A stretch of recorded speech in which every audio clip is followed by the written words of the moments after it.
ദിവസവും തുളസിക്ക് ജലമൊഴിച്ച് സൂര്യോദയ സമയത്ത് ജലം സമർപ്പിച്ച് 7 പ്രദക്ഷിണം വെച്ച് അതിന് നാമമൊക്കെ ഉണ്ട്. തുളസി പ്രസീത വല്ലഭി അങ്ങനെ നാമമുണ്ട്.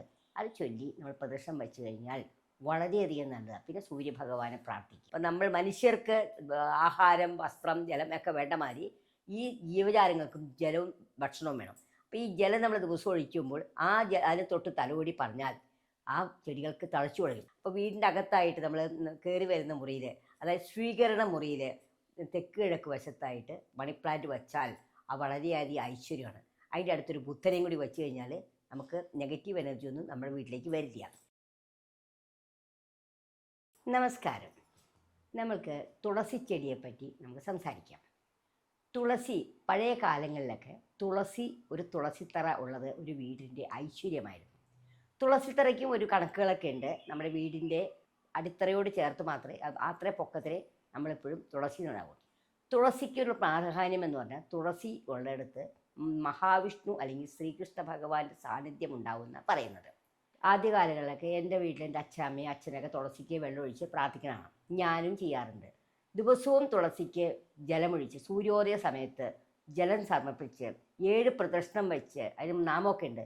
തുളസി പ്രസീത വല്ലഭി അങ്ങനെ നാമമുണ്ട്.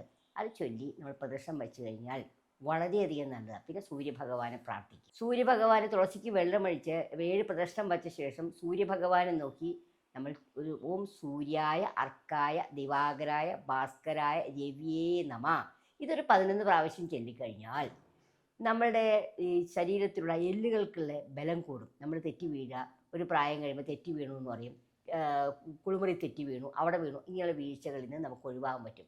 കാര്യം സൂര്യൻ എന്ന് പറഞ്ഞാൽ ആത്മകാരകനായ സൂര്യന് എല്ലുകളുടെയും കൂടി ഒരു കാരകത്വമുണ്ട്. അപ്പോൾ ആ എല്ലുകൾക്കുള്ള ബലവും നമുക്കൊരു സമാധാനം, അത് പോസിറ്റീവ് എനർജി നമുക്ക് ധാരാളമായി ലഭിക്കും ഇങ്ങനെ ചെയ്താൽ. ആ കൂട്ടത്തിൽ നമുക്ക് സന്താപനാശാകരായ നമ അന്ധകാരാന്തകേരാനം അങ്ങനെ ഒരു രാമായണത്തിലൊരു ശ്ലോകമുണ്ട്. ആ ശ്ലോകം എന്ന് പറഞ്ഞാൽ ശ്രീരാമസ്വാമി, രാവണൻ എത്രയോ പവറുള്ള കഴിവുള്ള ശ്രീരാമസ്വാമി, അവതാര പുരുഷനായ ശ്രീരാമസ്വാമിക്ക് പോലും രാവണനെ വധിക്കാൻ സാധിച്ചില്ല. രാവണൻ ശിവഭക്തനായിരുന്നല്ലോ.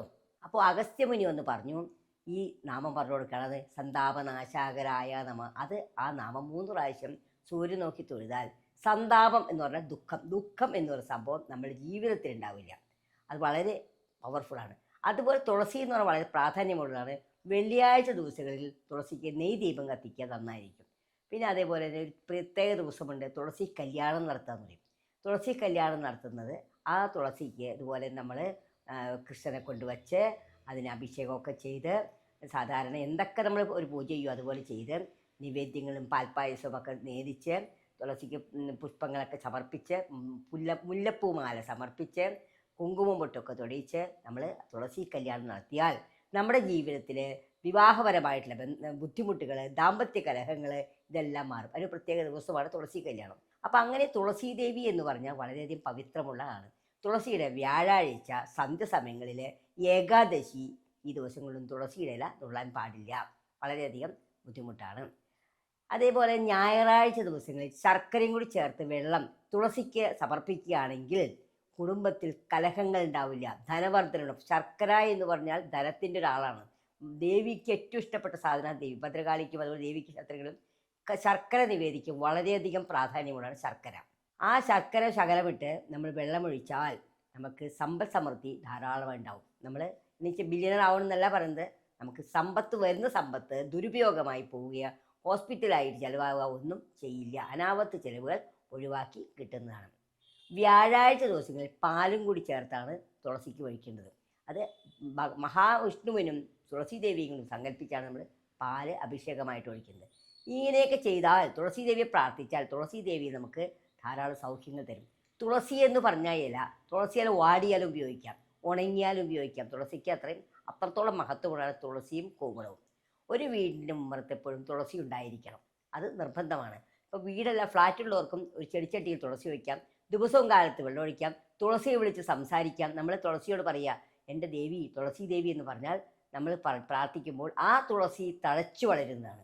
ആ തുളസി അതുപോലെ തന്നെ എല്ലാ ചെടികളോട് നമ്മൾ സംസാരിക്കുമ്പോൾ ആ ചെടികൾക്ക് നമ്മളോട് ഒരു പ്രത്യേക സന്തോഷം തരും. അപ്പം നമ്മൾ മനുഷ്യർക്ക് ആഹാരം, വസ്ത്രം, ജലം ഒക്കെ വേണ്ട മാതിരി ഈ ജീവജാലങ്ങൾക്കും ജലവും ഭക്ഷണവും വേണം. അപ്പോൾ ഈ ജലം നമ്മൾ ദിവസവും ഒഴിക്കുമ്പോൾ അതിന് തൊട്ട് തലോടി പറഞ്ഞാൽ ആ ചെടികൾക്ക് തഴച്ചു വളരും. അതുപോലെ മറ്റുള്ള ചെടികളിൽ നിന്നാലും പുഷ്പങ്ങൾ ദിവസവും പറിക്കുന്ന ചെടിയാണെങ്കിൽ ആ ചെടികൾ തഴച്ച് ധാരാളം പുഷ്പങ്ങൾ ഉണ്ടാവും. കാരണം നമ്മുടെ സ്പർശനം, ഇപ്പം മക്കളെ അമ്മമാരെ തലോടും പോലെ ഈ ചെടികളെ തലോടി കഴിയുമ്പോൾ ആ ചെടികൾ തഴച്ചു വളരുന്നു.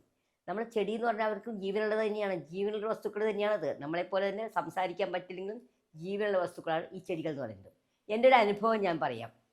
ഞങ്ങളുടെ വീട്ടിലൊരു വെള്ളരിക്ക ഒരുപാട് കഷ്ടപ്പെട്ട് നട്ടുപിടിപ്പിച്ചതാണ്. എൻ്റെ ഹസ്ബൻഡിന് ചെടികൾ വലിയ ഇഷ്ടമാണ്. നട്ടുപിടിപ്പിച്ചു, അത് വളർന്നു വന്നു. ഞാൻ അതിനിടയ്ക്ക് പെട്ടെന്ന് ഹോസ്പിറ്റലായി തിരിച്ചു വന്നപ്പോൾ ഇത് കരിഞ്ഞിരുന്നു. എനിക്ക് സങ്കടമായി.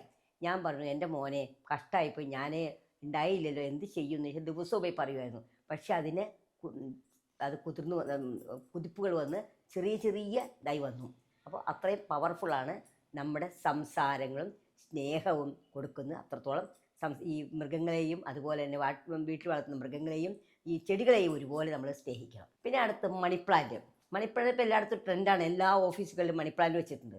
ഈ മണിപ്ലാന്റ് വയ്ക്കുന്നതിന് സ്ഥാനമുണ്ട്. തെക്ക് കിഴക്ക് വശത്താണ് ശരിക്കും മണിപ്ലാന്റ് വയ്ക്കുന്നത്. ആ മണിപ്ലാന്റിൽ നമ്മൾ അധികം വെള്ളം വേണ്ട, അധികം ജലം വേണ്ടാത്ത സംഭവമാണ് മണിപ്ലാന്റ്. നമ്മുടെ വീടിൻ്റെ അകത്തും വയ്ക്കാം, പുറത്തും വയ്ക്കാം. അകത്ത് വെച്ചാലും നല്ലതാണ്. അപ്പോൾ വീടിൻ്റെ അകത്തായിട്ട് നമ്മൾ കയറി വരുന്ന മുറിയിൽ, അതായത് സ്വീകരണ മുറിയിൽ തെക്ക് കിഴക്ക് വശത്തായിട്ട് മണിപ്ലാന്റ് വെച്ചാൽ വളരെയധികം ഐശ്വര്യമാണ്. അതിൻ്റെ അടുത്തൊരു ബുദ്ധനെയും കൂടി വെച്ച് കഴിഞ്ഞാൽ നമുക്ക് നെഗറ്റീവ് എനർജി ഒന്നും നമ്മുടെ വീട്ടിലേക്ക് വരില്ല, എല്ലാം പോസിറ്റീവായിരിക്കും. അവിടെ സംസാരിക്കുന്നവർക്കും പോസിറ്റീവായിട്ട് സംസാരിക്കാൻ തോന്നും. പരസ്പരം കലഹം ഉണ്ടാവില്ല. ഒരു വശ്യതയുണ്ട് ഈ ചെടിക്ക്. ധനത്തിനോടും മനുഷ്യരോടും വശ്യതയുള്ള ചെടിയാണ് മണിപ്ലാന്റ്. അതുപോലെ ലക്കി ബാമ്പു, ഇതൊക്കെ നമ്മളിപ്പോൾ സാധാരണ എല്ലായിടത്തും കാണുന്നതാണ്. ഇതൊക്കെ എന്ന് പറഞ്ഞാൽ വളരെയധികം ഐശ്വര്യമുള്ളൊരു സംഭവമാണ് ഈ തുളസി, മണിപ്ലാന്റ് എന്നൊക്കെ പറയുന്നത്. അതേപോലെ വീടിൻ്റെ കിഴക്ക് വശത്ത് കൂവളം നട്ടുപിടിപ്പിക്കുക. പക്ഷെ കൂവളത്തിന് പ്രശ്നമുണ്ട്. കൂവളം നട്ടിട്ട് പിടിക്കണം. കൂവളം കെട്ടേടം എന്ന് പറയും, ദോഷമാണത്. അപ്പോൾ കൂവളം നട്ടുപിടിക്കാം.